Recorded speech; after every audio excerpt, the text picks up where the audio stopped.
Essa é a primeira aula do curso de Projeto e Desenvolvimento de Algoritmos. Esse curso está sendo desenvolvido por mim, Adriano Cruz, e pelo professor Jonas Knopman. Essa é a primeira aula, é a aula de introdução.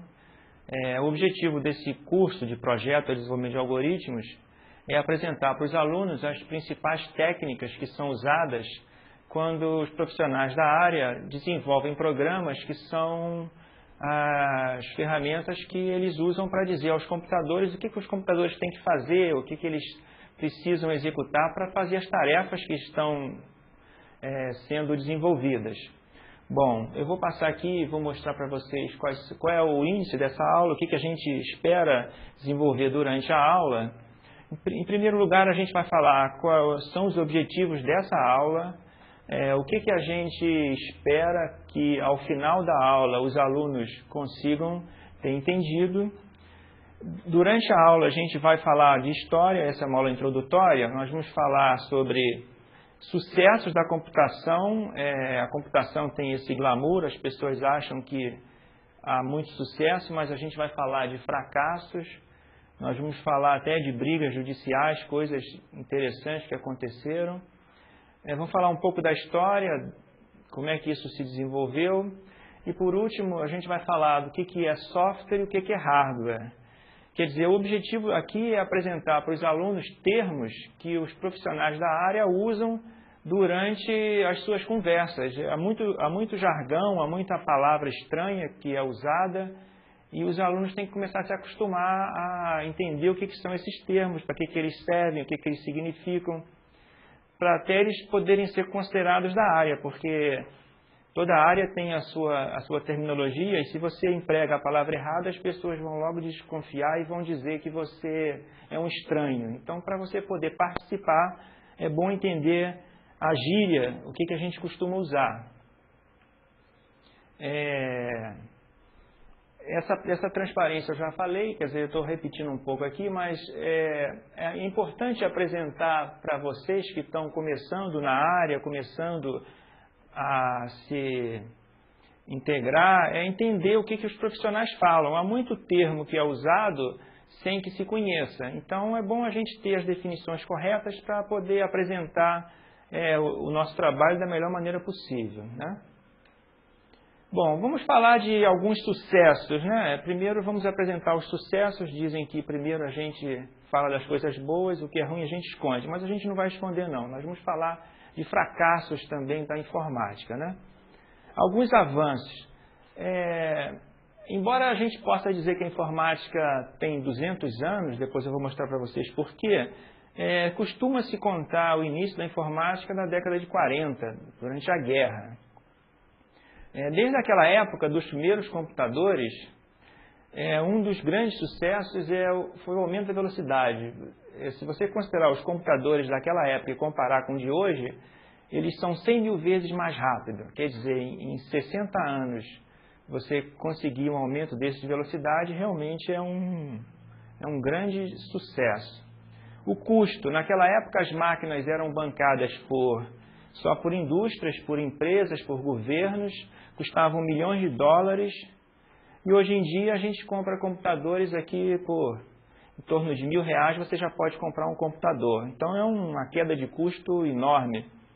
Há uma frase famosa da década de 50 do presidente da IBM, que ele dizia que a IBM não tinha interesse em fabricar computadores porque só havia mercado no mundo para 5 ou 6, porque pouca gente podia comprar computador. Isso todo mundo sabe que é mentira. Hoje em dia o computador está espalhado por tudo, né? O consumo. Naquela época, os computadores ocupavam salas enormes, precisavam de espaços com ar-condicionado, espaços especiais, tinha que ter operadores estranhos, pessoas que eram super treinadas, salas caríssimas. Hoje em dia, isso por causa do consumo. As máquinas consumiam milhares de quilowatts, precisavam de quase que uma usina, né? Hoje em dia, na época do apagão, isso seria quase que impossível. Mas, hoje em dia, os nossos computadores funcionam a gente liga na tomada, um ambiente, às vezes, sem ar-condicionado, lugar quente, sem muita preocupação com toda essa parafernália de sala especial, né? E o tamanho, né? O tamanho caiu, antigamente os computadores ocupavam centenas de metros quadrados e hoje o nosso computador cabe no topo da mesa, tem gente que carrega o computador na mão, as crianças jogam joguinhos na sala, em qualquer lugar, carrega aquilo, computadores pequenos, né?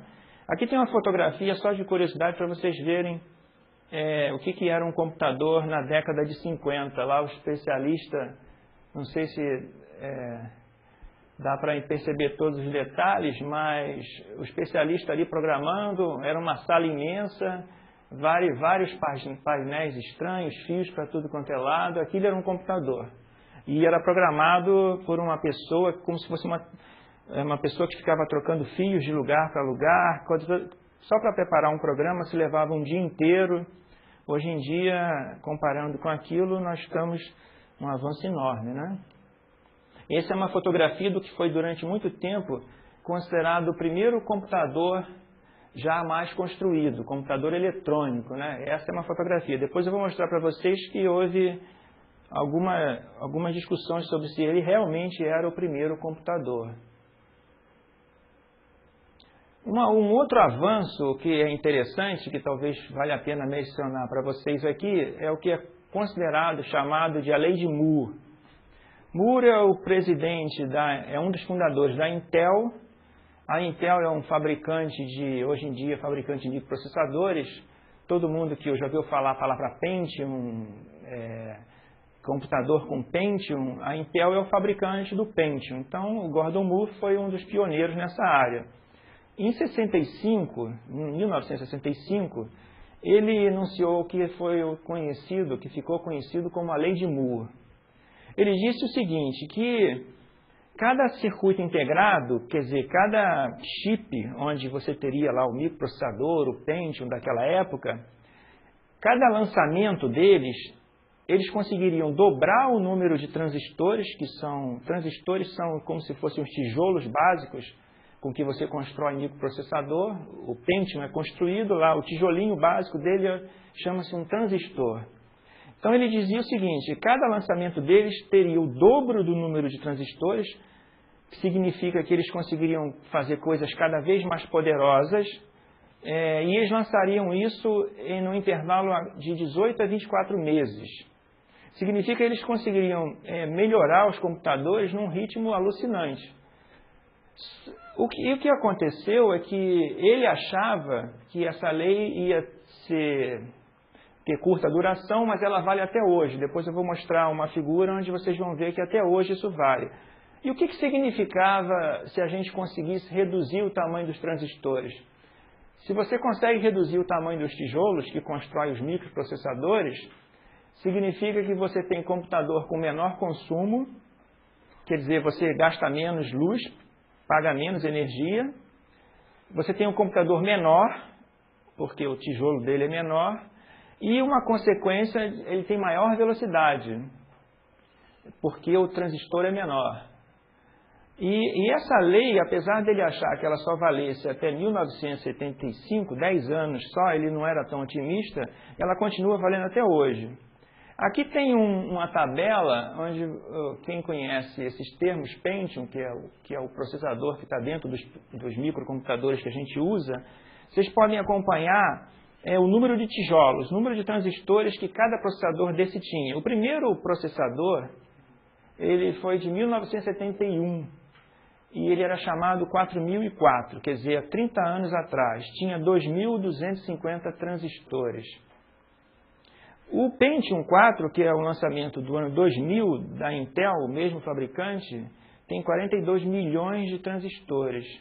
Então, isso daí mostra que, se você acompanhar a evolução, quantos transistores foram acrescentados, a área do processador continua praticamente a mesma, só que ficou tão pequeno que você consegue colocar 42 milhões de tijolos dentro de um Pentium, 42 milhões de transistores.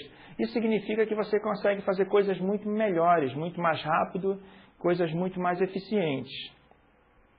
Eu vou mostrar para vocês aqui agora. E aí, onde é que para isso, né? Se você continua diminuindo o tamanho desse tijolo, cada vez construindo transistores menores, onde é que você vai parar? O Moore, como eu já falei, ele achava que a lei valeria até 1975. Ela continua valendo. Se você continuar diminuindo o tamanho dos transistores, onde é que você para? O tamanho final, a fronteira final, que a gente poderia dizer, seriam os elétrons, né? Você mexer com um átomo. Pode parecer uma coisa muito estranha, mas a Intel, né, essa mesma Intel, anunciou agora que eles conseguiram construir um transistor, uma coisa assim, minúscula, com 70 átomos de largura e 3 átomos de profundidade. Quer dizer, eles estão manipulando blocos que são como se fossem átomos. Eles estão colocando átomos um em cima do outro. Significa que eles esperam construir processadores com 1,5 bilhão de transistores e 20 GHz de frequência, de velocidade. Se a gente voltar à transparência aqui, vocês vão ver que o processador Pentium de hoje tem 42 milhões de transistores. A gente acha que isso já é alguma coisa muito poderosa, que a gente fica impressionado o que os computadores fazem. Agora, vocês imaginam se eles conseguirem construir com 1,5 bilhão de transistores, que dá em torno de 40 vezes mais transistores. Significa que eu estaria construindo um processador para um computador para botar na minha mesa que poderia fazer coisas muito maiores, sei lá, 40 vezes mais processadores seria, quem sabe, no futuro a gente vai estar falando com o computador. Isso não está muito longe, né? E o futuro? O que a gente pode esperar do futuro? Aqui é um exercício, a gente não está tentando prever nada, é só algumas experiências que a gente já passou e que podem nos dar algum auxílio para tentar entender o que a computação, para onde ela está caminhando. Já que a gente está diminuindo o tamanho dos transistores, claro que dentro de algum tempo eles estão conseguindo já mexer com transistores do tamanho de 3 átomos, isso daí vai chegar a um final onde a gente mexe no átomo. E depois, da onde é que a gente vai conseguir extrair velocidade? Cada vez mais a gente precisa resolver problemas cada vez mais complexos que necessitam de computadores mais poderosos, mais velozes. Bom, um dos caminhos já está sendo usado hoje em dia, que é o seguinte: já que um computador é lento para resolver um problema, por que a gente não tenta usar vários e divide o problema de maneira que cada um deles colabore resolvendo uma parte do problema, e aí o todo é resolvido pelo conjunto deles.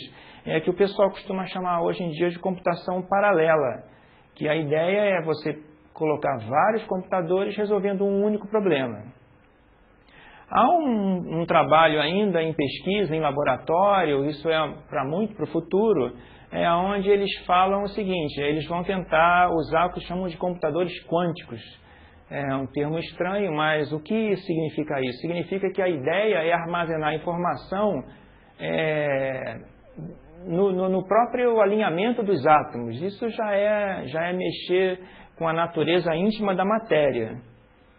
Mesmo isso tem um limite, isso chega a um ponto onde não dá mais para avançar. E aí, que eu considero para mim uma viagem completa é pensar em computadores biológicos, onde você não usa eletricidade, onde você não usa transistores, você usa moléculas, que é o que o nosso cérebro faz. O nosso cérebro se você pudesse chamar isso, eu acho que não é muito certo, mas é um computador biológico. O nosso cérebro é uma máquina muito poderosa, chamar de máquina é uma coisa estranha, mas é um computador biológico. Isso talvez seja o futuro, mas aí já prever muito além do que a gente pode dizer hoje em dia. Já que a gente falou de alguns sucessos, eu gosto também de falar de fracassos, não por masoquismo, mas para a gente poder tirar lições disso. Quem não sabe aprender com os fracassos, é melhor desistir. Então vamos falar de alguns fracassos da computação. Há um filme famoso, que foi feito na década de 70, 2001, Uma Odisseia no Espaço. Nesse filme, um dos astros principais era um computador que falava, computador que via, computador que conversava com os tripulantes de uma nave no espaço. Esse computador era tão perfeito, mas tão perfeito, vamos dizer isso, que de ser tão perfeito ele acabou enlouquecendo. Um computador que era capaz de conversar, falar, interagir com os seres humanos e acabou enlouquecendo. E isso daí era previsto naquela época, na década de 70, para acontecer em 2001. Nós já estamos em 2001 está terminando e a gente não tem um computador que a gente consiga conversar com ele, não tem um computador que consiga ver direito e não tem nenhum computador que fique maluco, pelo menos um que ficasse maluco. Então nós estamos muito longe de uma previsão de 30 anos atrás. Isso significa que a computação, naquela época, dizia para as pessoas que era capaz de fazer um computador que falasse, um computador que visse, um computador que conversasse e fracassou. Hoje em dia a gente não tem isso, não tem nada disso, nem perto, né? Nós estamos muito distantes disso. Então é uma promessa que não foi cumprida. Como sempre, os artistas eles têm uma visão que vai além do que é aparente. O Picasso, na genialidade dele, ele disse uma frase que resume bem isso. Ele falou o seguinte: computadores são estúpidos, eles somente respondem perguntas. O que ele quis dizer com isso? O 2001 era um computador que era capaz de, o Hall daquele filme, era um computador capaz de, vamos dizer, entre aspas, pensar. Ele era um computador não somente capaz de responder perguntas, mas ele era capaz de questionar. O ser humano, a maior parte do tempo, o que ele faz é questionar. Por que eu estou aqui? De onde é que eu vim? Aquelas perguntas fundamentais, né? E os nossos computadores hoje em dia não são capazes de fazer nada disso. E o Picasso apontou bem o dedo certinho no fracasso da informática. Eles são estúpidos ainda, né? Bom, um outro história que é apresentada como história de sucesso, que hoje está muito na moda, que todo mundo fala, é a internet, né? A internet é apresentada como um sucesso imenso.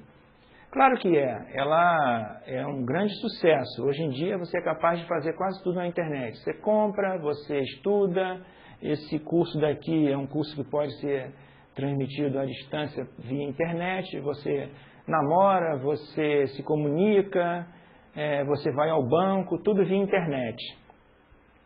E uma coisa que já se discute, quem sabe no futuro a gente volte na época da Grécia, né, onde numa praça, naquela época era uma praça real, as pessoas se reuniam para discutir o futuro delas, discutir as leis, discutir a política da cidade lá onde eles moravam. Quem sabe no futuro a gente vai usar a internet, dispensar os intermediários de Brasília e discutir as nossas leis via internet, numa grande praça virtual que seria a internet.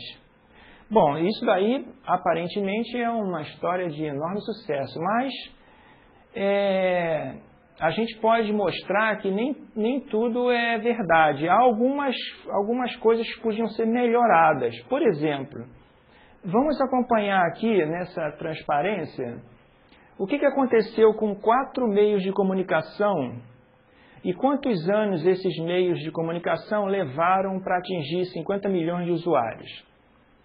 O telefone levou 70 anos para atingir 50 milhões de usuários, o rádio levou 38 anos para atingir 50 milhões de usuários, a televisão 13 anos e a internet 5. Se você olhar isso, você diz, poxa, mas então a internet ela teve muito sucesso, porque ela rapidamente conseguiu se espalhar e ser popular. Isso daqui é estatística, né? Mas se você olhar um pouco mais além desses dados aqui, eu vou mudar aqui, acompanhem só, vejam só. Se você considerar agora um outro dado, né, que é a população mundial, veja só. O telefone levou 70 anos para atingir 50 milhões de pessoas, mas hoje em dia você tem um telefone para cada 76 pessoas no mundo. O rádio levou 38 anos, quer dizer, foi um pouco mais rápido, mas hoje em dia há um rádio para cada 74 habitantes. Se você considerar a internet, que foi um sucesso, ela andou muito mais rápido, né? Mas há um sistema só para cada 116 habitantes. Isso significa que a internet é um sistema que, apesar de ser popular, ela não se espalhou ainda tanto quanto os outros. Então, não é esse sucesso todo que a gente pode pensar. Por exemplo, a televisão, há uma televisão para cada 64 habitantes do mundo. Isso quer dizer o seguinte, que a internet ainda tem muito para caminhar para ela se tornar um meio de comunicação tão popular quanto a televisão ou o rádio.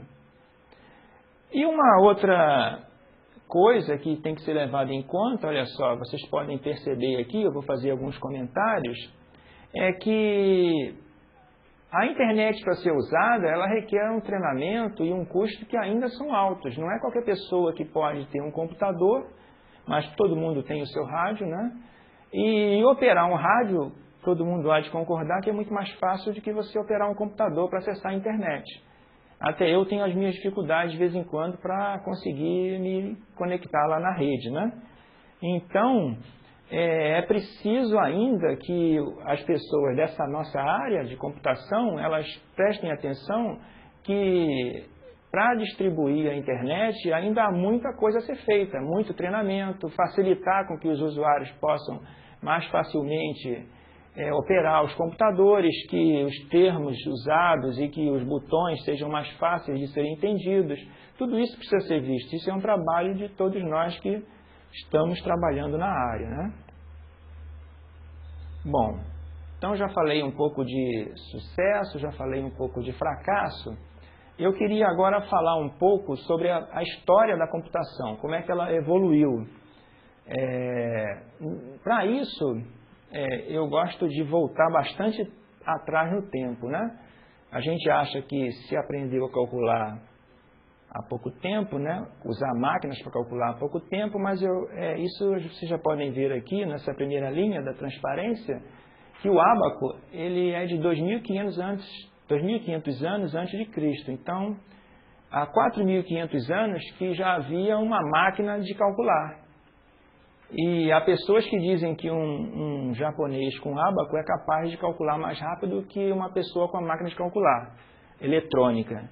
Então, não é uma máquina tão ineficiente assim, apesar de todos esses 4.500 anos. Mas se a gente avançar um pouco no tempo, a gente pode chegar que a primeira máquina de calcular mecânica foi feita em 1642 por Pascal. Era na França, né? Quer dizer, uns 400 anos atrás, foi a primeira máquina de calcular mecânica. Ela não era um computador, mas já era uma máquina onde se podia multiplicar, dividir, fazer contas normais. É uma máquina que até pouco tempo a gente era capaz de encontrar nas lojas por aqui. Agora, e o primeiro computador? Muita gente acredita que o primeiro computador foi construído há 50 anos atrás. Na verdade, o primeiro computador ele tem já quase 200 anos. Era um computador mecânico, foi construído na Inglaterra por um pesquisador chamado Charles Babbage, em 1812. Era um computador de uso específico, não era um computador de uso geral. Aqui tem algumas características nessa outra transparência dos computadores que o Babbage construía. Se a gente olhar essas características e comparar com os computadores de hoje eletrônicos, a gente pode ver que o Babbage ele tinha uma visão muito à frente e muitas das coisas que ele pensou naquela época só foram realmente construídas na década de 60, 70, com tecnologia muito mais avançada. Quer dizer, ele há 200 anos atrás foi capaz de imaginar e tentar projetar coisas que somente foram realmente implementadas com sucesso há 20, 30 anos atrás. Por exemplo, aqui tem algumas coisas que vale a pena falar, que as pessoas consideravam até há pouco tempo como invenções recentes, que depois os historiadores descobriram que o Babbage já tinha imaginado isso. Por exemplo, programas que tinham subrotinas, que são conceitos que vocês vão ver mais para frente no curso.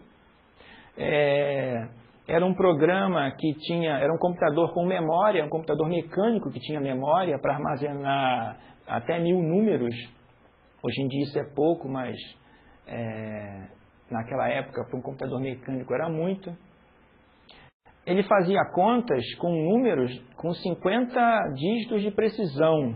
Se você imaginar que nossos computadores hoje em dia fazem contas com 10, 15 dígitos de precisão, era uma coisa realmente muito avançada para a época.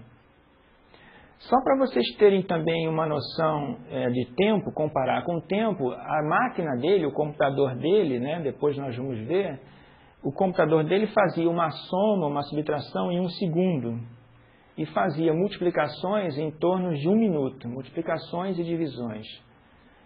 Hoje em dia, os nossos computadores fazem isso em tempos que são 1 bilhão de vezes mais rápida, né? Mas para um computador mecânico de 200 anos atrás, isso foi um grande avanço, foi realmente uma visão, né?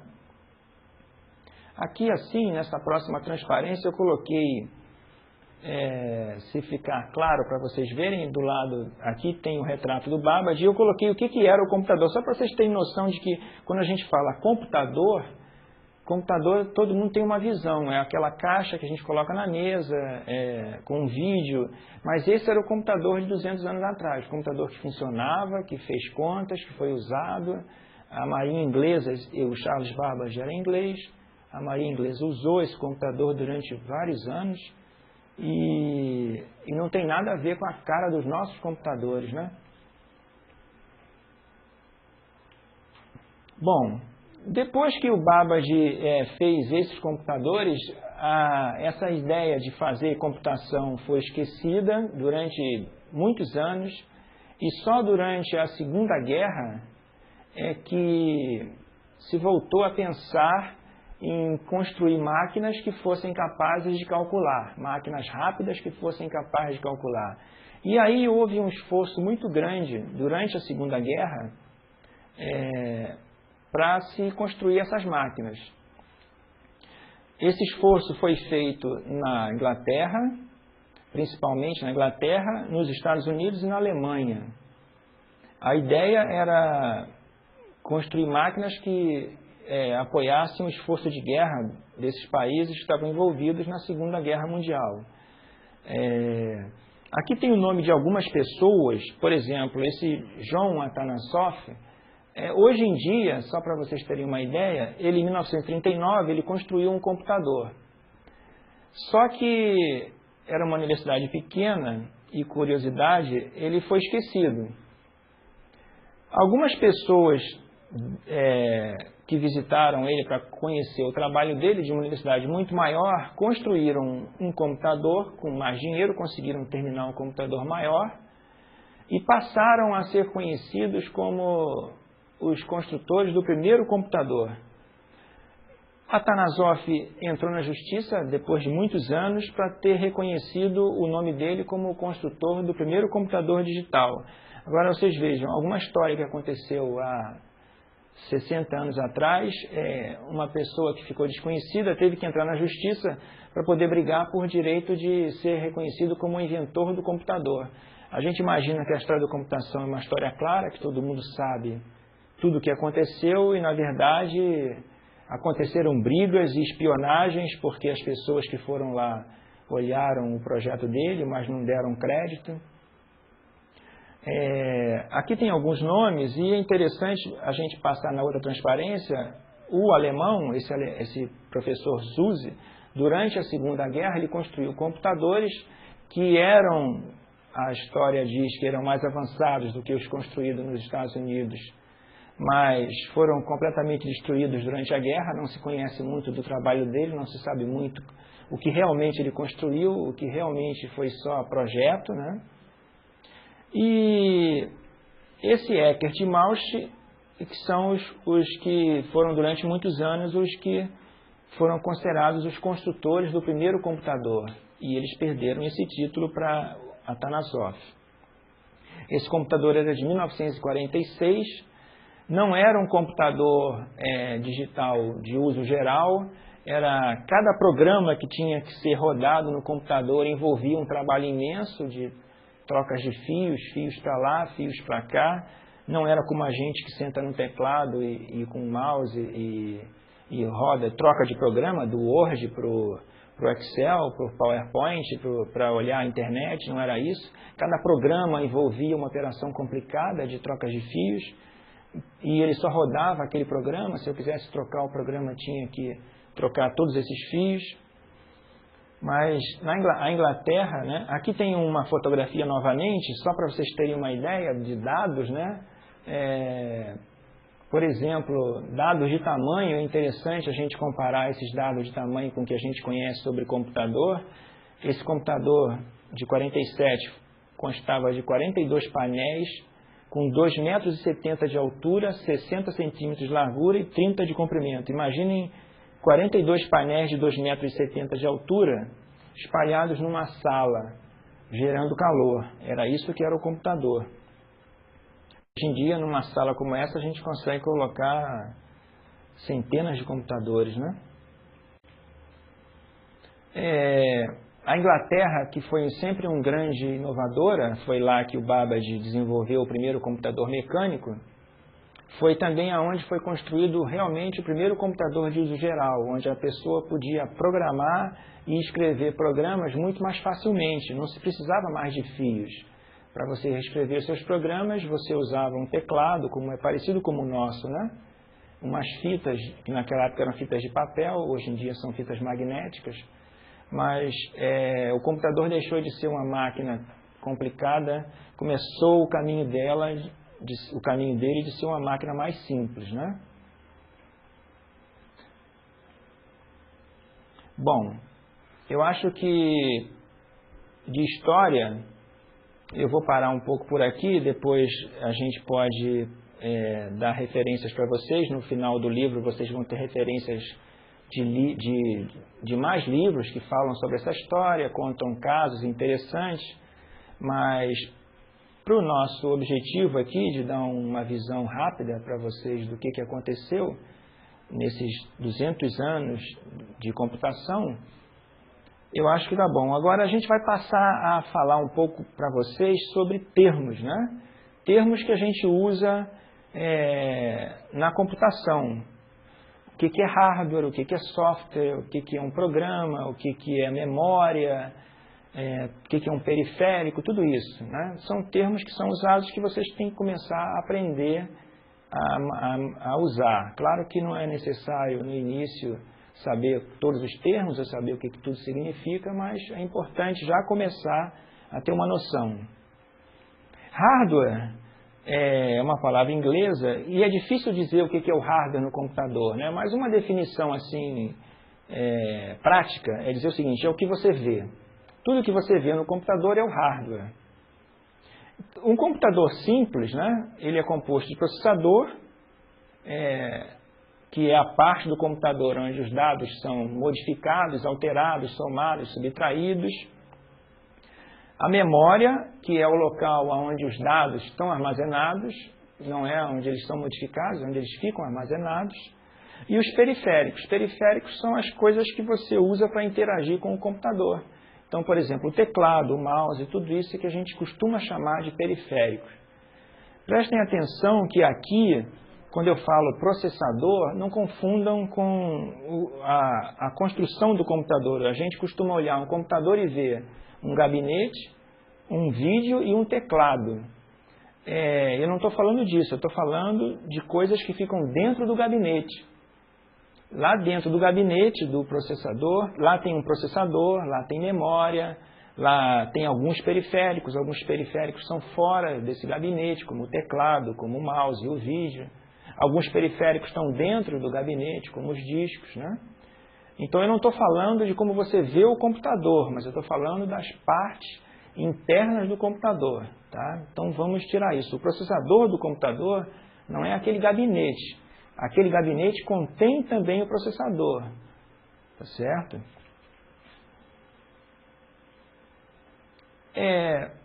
Um processador é a parte do computador tecnicamente, é o único lugar onde os dados sofrem modificações. Se eu mando somar dois valores para fazer uma conta no computador, é o processador que faz isso, e é só lá. Quando você coloca todo o processador num circuito integrado, você pode olhar aí a transparência, lá em cima tem um chip, né, de um integrado feito pela Intel, é o Pentium. Aquilo é o que a gente chama de um microprocessador. Aquilo ali é o lugar que controla o computador, aquilo ali é o lugar onde são feitas as operações aritméticas, as somas, as subtrações, as comparações, tudo é ali. Se você junta esse microprocessador mais memória para armazenar os dados, isso é que o pessoal costuma chamar de microcomputador. O microcomputador é um computador que usa para processar, né, para fazer as contas, o que a gente chama de microprocessador. Algumas pessoas já ouviram falar, se vocês ouvirem falar uma estação de trabalho, eu uso uma estação de trabalho. Quem costuma falar isso, geralmente são os engenheiros, pessoas que trabalham com computação mais pesada, tipo quem faz animação. Eles dizem que eles trabalham com estações de trabalho, não trabalham com microcomputadores. Na verdade, isso é só um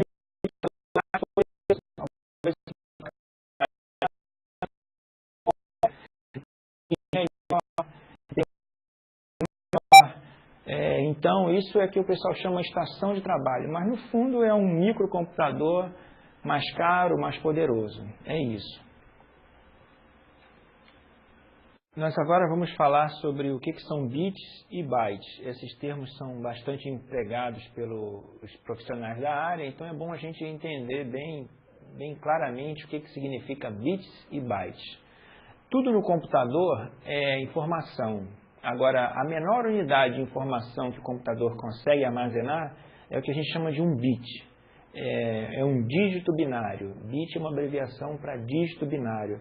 O que significa um dígito binário? É que o computador só consegue entender zeros e uns. Para ele, ou é zero ou é um. Se a gente fosse falar de lâmpada, é como se fosse uma lâmpada ligada, é 1. Uma lâmpada desligada é 0. Uma porta aberta é 0. Uma porta fechada é 1. Então, é a menor unidade de informação, verdade ou falso. Quer dizer, só tem esses dois extremos. Isso é um bit. O computador não pode trabalhar só com bits, então as pessoas tiveram que juntar bits. Quando eles juntaram 8 bits, 8 zeros e uns, misturas de zeros e uns, aí eles chamaram isso de um byte. Então a gente pode olhar ali na transparência, um conjunto de 8 bits é o byte. Agora, à medida que os computadores foram evoluindo, os primeiros computadores trabalhavam só com 8 bits, realmente, eram computadores pequenos, os processadores não tinham tanta potência, os circuitos integrados eram menores, os chips, né?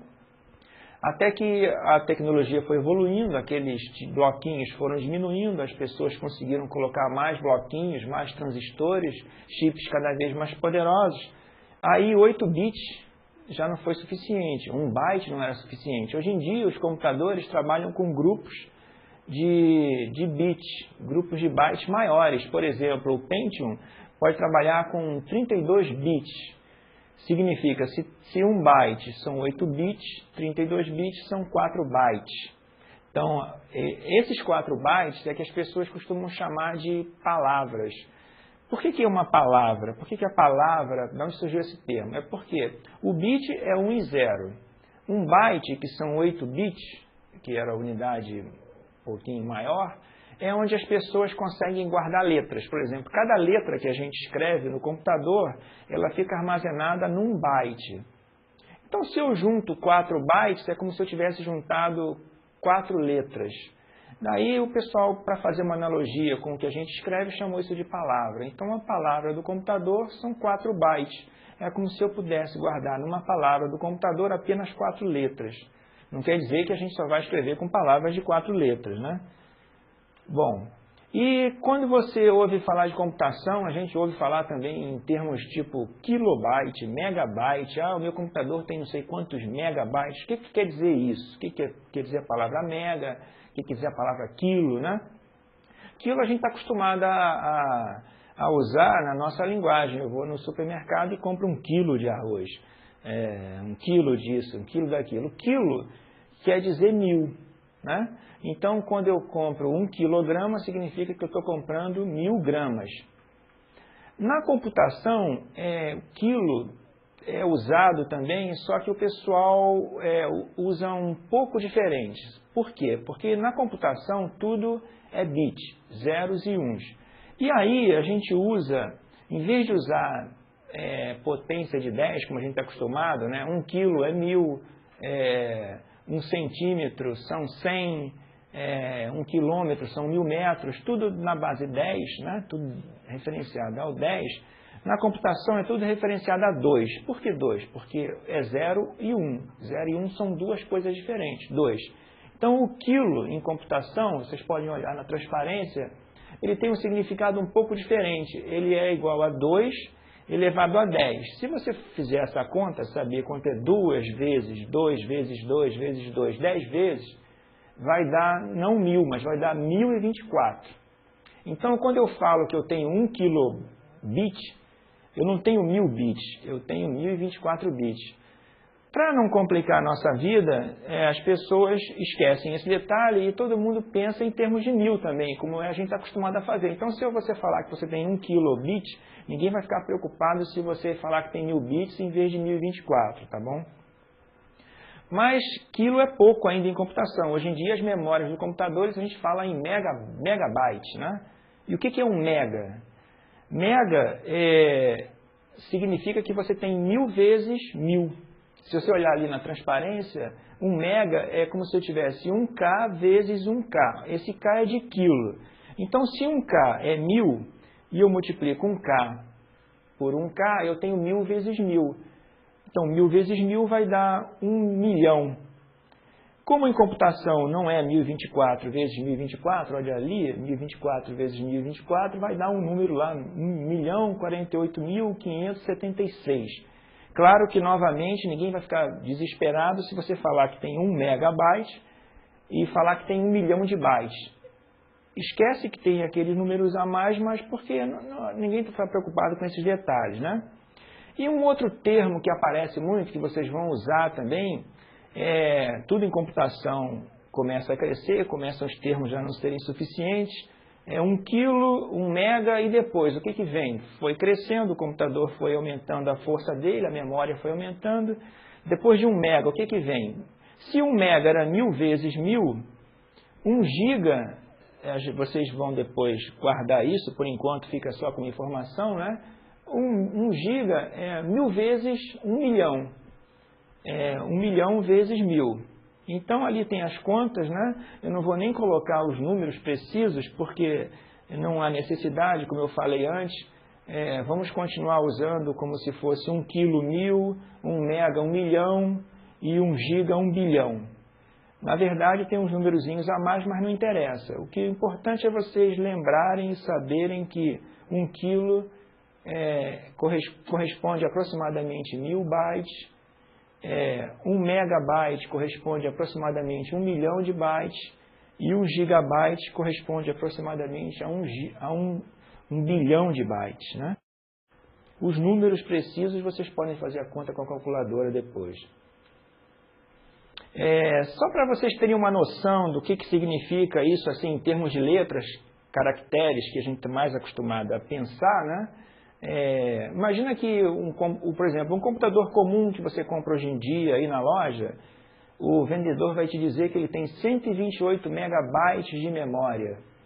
Aí você fica sem saber o que significa 128 megabytes. O que eu posso fazer com isso? É muito? É pouco? É bastante. Mas se você quiser pensar em termos de letras, o que significa? Quantas letras eu posso armazenar? Se eu saísse escrevendo um texto, o que eu poderia armazenar em 128 milhões de bytes? Uma conta simples que a gente costuma fazer na computação é dizer o seguinte: uma página de texto, ela tem aproximadamente 3.000 letras, incluindo os espaços em branco. Portanto, 3.000 bytes significa, 3.000 letras significam 3.000 caracteres ou 3.000 bytes. Então, se eu tenho 128 megabytes na memória do computador, que é o que a gente costuma encontrar muito nas lojas por aí, se você fizer as contas, significa que você poderia armazenar na memória desse computador em torno de 40 mil páginas de texto. Tá certo? Isso aí, é claro que depois vocês vão perceber ao longo do curso que nessa memória do computador a gente não armazena só texto, né? A gente armazena programas, então o espaço não está disponível só para colocar letras, né? Tem que ser usado para colocar programas, e vocês vão entender isso mais para frente.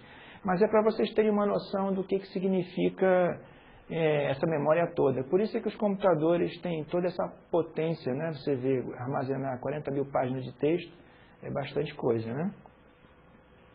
Vamos avançar um pouco mais aqui. A gente já até falou isso, né? Os computadores hoje em dia, eles processam não mais bytes, mas eles processam o que a gente chama de palavras, uma palavra. Eles conseguem processar tamanhos de palavras variáveis, mas os mais comuns são 2 bytes, 4 bytes e 8 bytes. Se você fizer as contas, 4 bytes, por exemplo, são 4 vezes 8, 32 bits, né? Cada vez mais os computadores estão evoluindo e isso aí vai aumentar de tamanho também no futuro. Agora, como é que a gente consegue, como é que o computador com tanta informação armazenada, como é que ele consegue ir na memória e pegar uma determinada letra? Como é que ele acha nessa quantidade imensa de bytes, que significam caracteres, como é que ele consegue ir lá e buscar precisamente o caractere que eu digo para ele? Eu quero pegar aquela letra A. É porque a memória do computador, ela é baseada no mesmo conceito que a gente usa quando a gente endereça uma carta, né? Uma carta ou uma casa, ela tem que ter um endereço. Então, a memória do computador, ela é toda endereçável. Cada byte desse tem um endereço associado. Então, se eu dou o endereço, o computador é capaz de me dizer o que tem na memória naquele endereço. É como se eu tivesse que entregar uma carta, então eu dou o endereço, o correio é capaz de entregar essa carta na casa precisa que eu disse.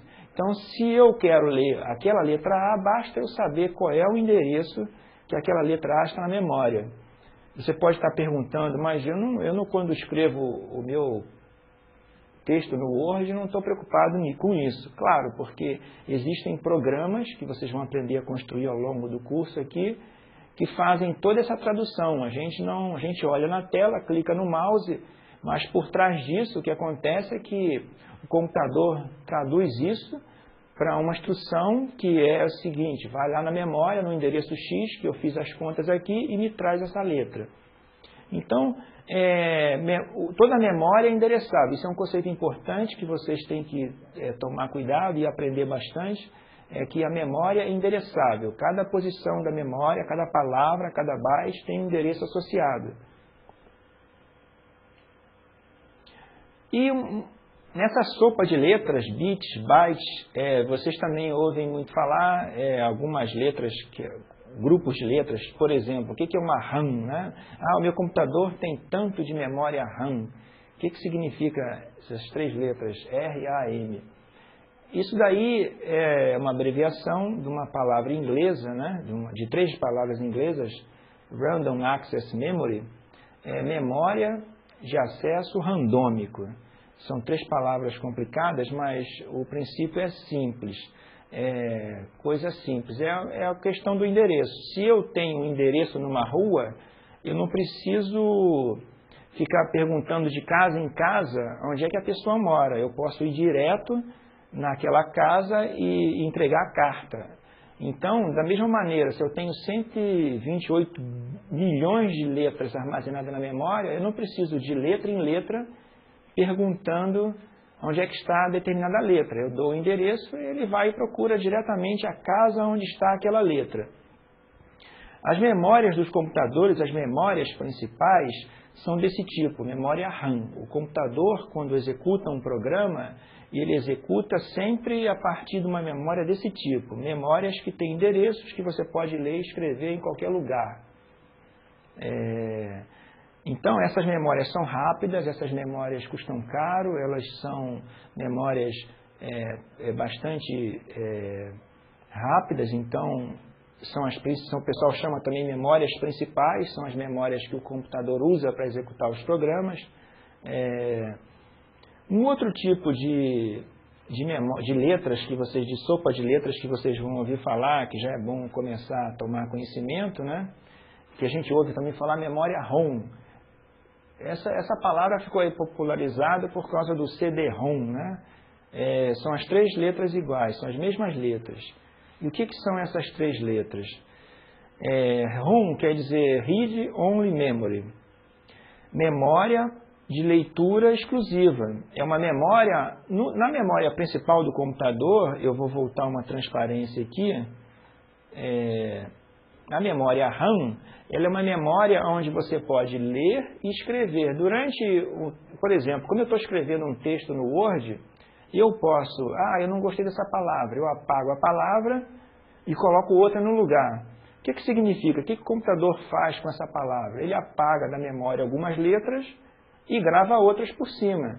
Então, essa é uma memória que tem que ser lida e escrita. Ela não pode ser uma memória onde você não pode apagar o conteúdo dela. É uma memória que tem que esquecer o que você escreveu. O CD-ROM, ou a ROM, por exemplo, que é outro tipo de memória que o computador tem, é uma memória onde você somente lê. E aí você pode estar perguntando, mas para que serve uma memória que eu só quero ler no computador? Por exemplo, quando eu desligo o computador, tiro da tomada, tudo que está na memória RAM é apagado. Aquela memória ela só funciona enquanto há energia, enquanto o computador está ligado. Agora, se toda a memória fosse desse tipo, o que aconteceria quando eu ligasse o computador novamente? Se não tem nada na memória, se a memória foi toda apagada, ele não saberia o que fazer. Ele não teria nenhuma instrução, não saberia o que ele tem que fazer, que programa tem que rodar, o que tem que ser feito. Então, alguma parte da memória tem que ser gravada em alguma hora, mas nunca mais apagada. É uma memória que, se você desligar o computador, ela tem que ficar com o conteúdo antigo. E é isso que acontece. Quando eu ligo o computador, ele vai numa memória específica, uma parte da memória dele, que é uma memória que não é apagável, lê o que ele tem que fazer e aí ele começa a funcionamento normal. Um CD-ROM é isso. Um CD-ROM é uma memória, só que é um CD que você pode tocar música e ela nunca é apagável. Por exemplo, uma fita cassete, uma fita de música, é uma fita onde você pode gravar e apagar a música. Então é como se fosse uma RAM. Ela é uma memória onde você pode gravar e apagar o conteúdo. Um CD-ROM é uma memória onde você somente lê o que está lá gravado. E isso é importante justamente para essa situação, onde eu tenho problema de desligar o computador. Algumas pessoas falam que existem ROM, PROM, EPROM e EEPROM. Vamos tentar esclarecer aqui com calma o que significa cada uma dessas coisas, né? Bom, se a memória ROM é uma memória que eu somente leio dela, porque se eu desligar o computador, quando eu ligar novamente, essa memória não perdeu o conteúdo, não esqueceu o que tinha lá, como é o CD-ROM, né? Bom, quem gravou da primeira vez? Quem foi que gravou da primeira vez? Bom, nas memórias mais antigas, nas mais tradicionais, que eram só chamadas de ROM, era gravada por um fabricante. Eu dizia para o fabricante, olha, eu quero que você grave tal programa nessa ROM. Ele gravava aquilo e me entregava. E aquilo ficava fixo. Como é um CD-ROM? Eu não posso trocar o conteúdo lá da música que está gravado, dessa memória também. Mas viu-se que isso daí, em alguns casos, não era suficiente, porque era preciso, em algumas situações, eu poder trocar o que está gravado nessa memória. E aí inventou-se a tal da PROM. PROM é uma memória que é de leitura exclusiva, mas que eu posso programar como usuário. Não gostei do conteúdo que está lá. Eu apago, troco, e aí um novo conteúdo foi gravado. Você pode estar perguntando, bom, mas isso aí então transformou essa memória numa memória do tipo que eu posso gravar e escrever? Não, não é, porque essas memórias, elas, para serem apagadas, precisam de equipamentos especiais, precisam de ferramentas especiais. Então, não é como uma memória do nosso computador, que a gente fica gravando e trocando textos à vontade, né? Agora, essas outras letras que aparecem aqui antes, se vocês olharem na transparências, aquele E antes e aqueles dois E's antes, são simplesmente diferenças de tecnologia. Já que era preciso apagar, as pessoas inventaram tecnologias diferentes. Umas são apagáveis com luz, por exemplo. Você colocar uma luz em cima da memória, ela apaga. Outras são apagáveis com eletricidade. Você dá como se você desse um choque nela e ela esquecesse o que está lá gravado, né? Então é apagável eletricamente, essa última, EEPROM. Então é só diferença de tecnologia, mas elas são memórias que não perdem o conteúdo quando eu desligo. Tá certo? Isso é que é importante, tem como memória guardado, né? Um outro termo que a gente usa muito quando fala de computação são os periféricos. Os técnicos costumam falar, o periférico do seu computador está com defeito. O que são periféricos?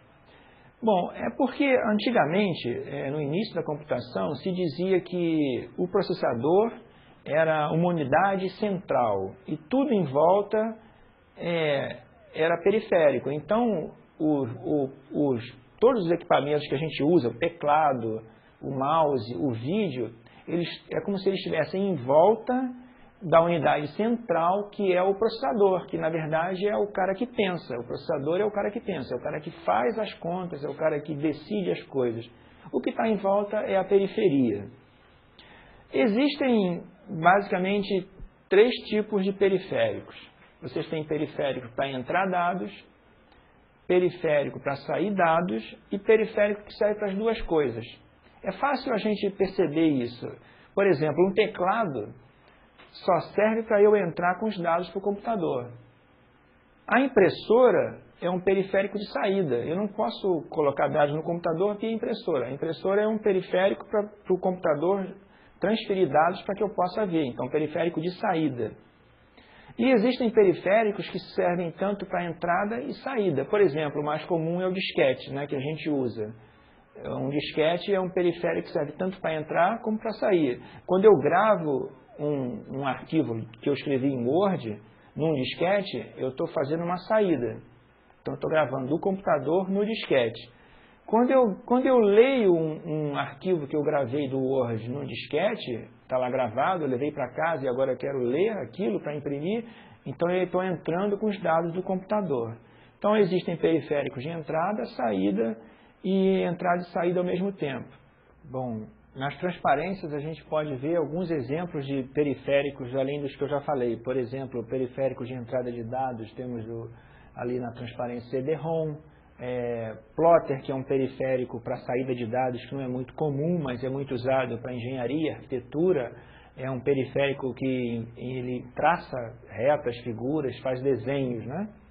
E para periférico de entrada e saída, que a gente não tinha falado, as fitas magnéticas, os discos rígidos, são exemplos de periféricos que são usados tanto para entrada como para saída de dados.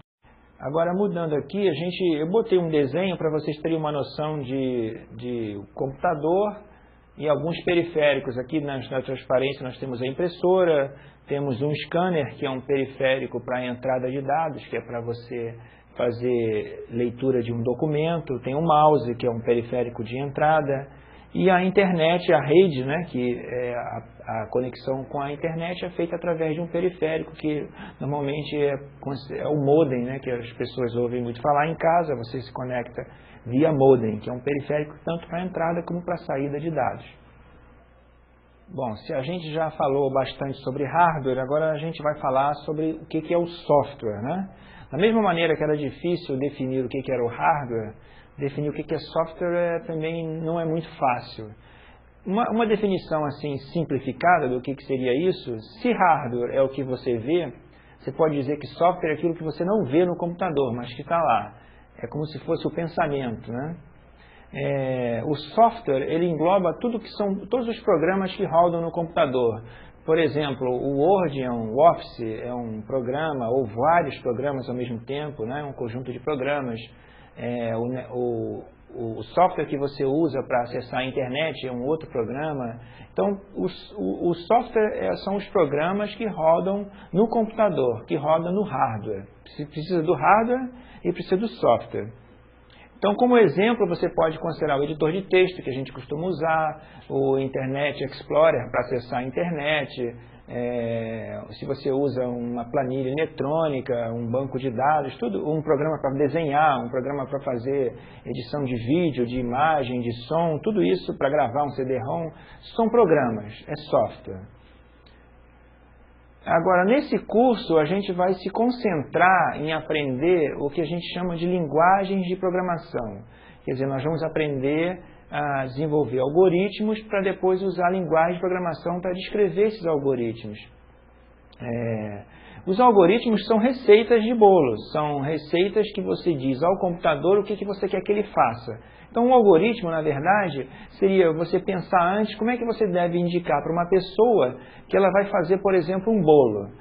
Você escreve aquilo num papel e procura fazer que aquela receita seja escrita e seja explicada da melhor maneira possível para a pessoa que vai fazer o bolo não erre ou então que não faça um bolo errado ou faça um bolo sem gosto. Um algoritmo é isso, você vai preparar uma receita para o computador executar uma tarefa da melhor maneira possível, ou então da melhor maneira que você acha que é possível. Agora, o computador ele não entende a linguagem no momento, quer dizer, pelo menos por enquanto, ele não entende o que a gente fala, não entende como a gente explica as coisas. É preciso que você escreva numa linguagem bem precisa, uma linguagem diferente do que a gente está acostumado a usar. Não é a linguagem, não é inglês, não é português, não é francês, é uma linguagem que a gente chama linguagem de programação. É uma linguagem para explicar ao computador de uma maneira que ele entenda. Vou mudar aqui a transparência para mostrar para vocês que, na verdade, existem diversas linguagens de programação. Existem linguagens de programação que são mais específicas, por exemplo, se eu quero fazer uma aplicação para engenharia, uma linguagem mais matemática, que tem mais ferramentas para matemática. Agora, nós, durante o nosso curso, nós vamos aprender a construir algoritmos sem se prender a uma linguagem em particular. Nós vamos para o básico, que é aprender a escrever algoritmos numa linguagem mais geral possível. É como se eu não estivesse escolhendo falar nem em português, nem em francês, mas numa linguagem que fosse mais fácil para todos. E mais para frente vocês vão particularizar, vocês vão aprender uma linguagem específica, vão se especializar. Agora, a escolha de qual linguagem que vocês vão se especializar ou qual linguagem que vocês vão usar para escrever um determinado programa, como vocês podem ver na transparência, né? Há várias linguagens, ela vai depender do custo, quanto custa você comprar aquela linguagem, todas elas custam dinheiro, do seu conhecimento, se você conhece essa linguagem e não conhece a outra, provavelmente você vai escolher aquilo que você conhece, porque é mais fácil de você desenvolver sua tarefa. Então, há vários fatores para você escolher a linguagem. No nosso caso, então, a gente ainda não vai escolher. Nós vamos, no começo, usar uma linguagem simples, que é mais geral possível, que possa ser entendido por todos. Aqui eu coloquei exemplos de alguns nomes de linguagens que são disponíveis no mercado, que são disponíveis aos programadores, que vocês vão tomar conhecimento durante o curso, que vocês vão usar, ou que vocês mesmos vão aprender depois que o curso terminar. Porque muitas das linguagens que eu programo hoje, por exemplo, não aprendi na faculdade, a gente aprende depois na prática, né? Então, por exemplo, dois termos muito usados, duas linguagens muito usadas, a primeira que aparece ali na lista, uma delas chamada Pascal e a outra chamada C. Essas linguagens são linguagens usadas para desenvolver programas de uso geral. Elas não têm uma particularidade, não são direcionadas para ser matemáticas ou para ser mais para tratamento de textos ou de imagens, são linguagens de uso geral. E também são muito usadas em ensino, principalmente o Pascal. Delphi e C++ são linguagens derivadas do Pascal e do C, e elas usam uma tecnologia mais moderna, que vocês vão também ter uma disciplina durante o curso, que o pessoal chama de orientação a objeto, onde os programas são construídos como se eu estivesse montando blocos de objetos, construindo coisas com Legos. Cada programa é como se fosse construído com objetos, com Lego, né? Então, são tecnologias mais modernas. Uma outra linguagem que se usa muito, né, que hoje em dia é chamada Basic, né, uma muito popular é o Visual Basic. São linguagens visual, por que visual? Porque são linguagens que tratam com botões, com imagens, e o Visual Basic é uma linguagem muito popular. Aqui diz que ela é simples e básica, mas na verdade o Visual Basic, que é como se fosse um dialeto, ela já é bem sofisticada. Eu queria também mencionar para vocês duas linguagens que estão aqui chamadas Lisp e Prolog. Essas linguagens, elas são específicas, elas são projetadas, foram desenvolvidas para as pessoas que estão interessadas em desenvolver programas nessa área de inteligência artificial. Quer dizer, são pessoas que procuram fazer que o computador seja mais do que uma máquina de calcular, que ele possa ter alguma inteligência própria. Embora isso seja uma coisa difícil e discutível, se isso seria possível, né? Mas Lisp e Prolog são linguagens, então, que não são muito visíveis, vocês não vão encontrar muito por aí, mas elas são utilizadas por especialistas. E duas linguagens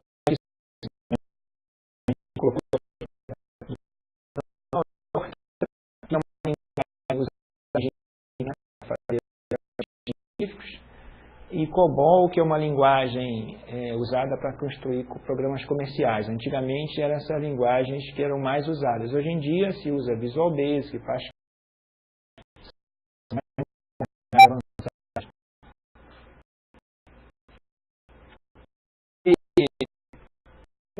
Coisa que um estudante de informática toma muito de programação, nesses cursos toma muito contato, além das linguagens, é com o sistema operacional. O computador, ele é uma coisa complexa. Ele tem periféricos, tem unidade central de processamento, tem memória, ele precisa imprimir coisas ao mesmo tempo que você está digitando, ele está imprimindo, então as coisas acontecem ao mesmo tempo. Ele está acessando o disco, o disquete, e você está digitando ao mesmo tempo. Então, várias coisas que acontecem em paralelo. Então, precisa de alguém que ponha ordem nessa confusão toda. Se as coisas podem acontecer ao mesmo tempo, quem é que diz o que acontece em cada instante? Quem é que diz, se o processador é único, como é que você pode estar imprimindo e ao mesmo tempo digitando? Se só tem um processador, só tem uma pessoa que pensa, essa pessoa tem que tomar conta o processador teria que tomar conta do texto que está sendo impresso e ao mesmo tempo tomar conta do teclado que você está digitando.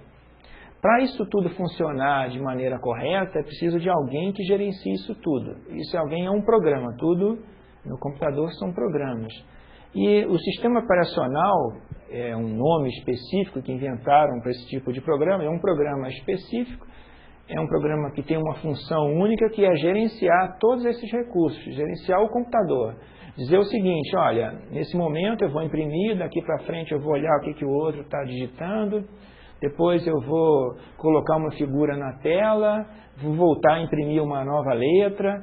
Então, o sistema operacional são programas específicos para tomar conta do que acontece em cada instante no computador.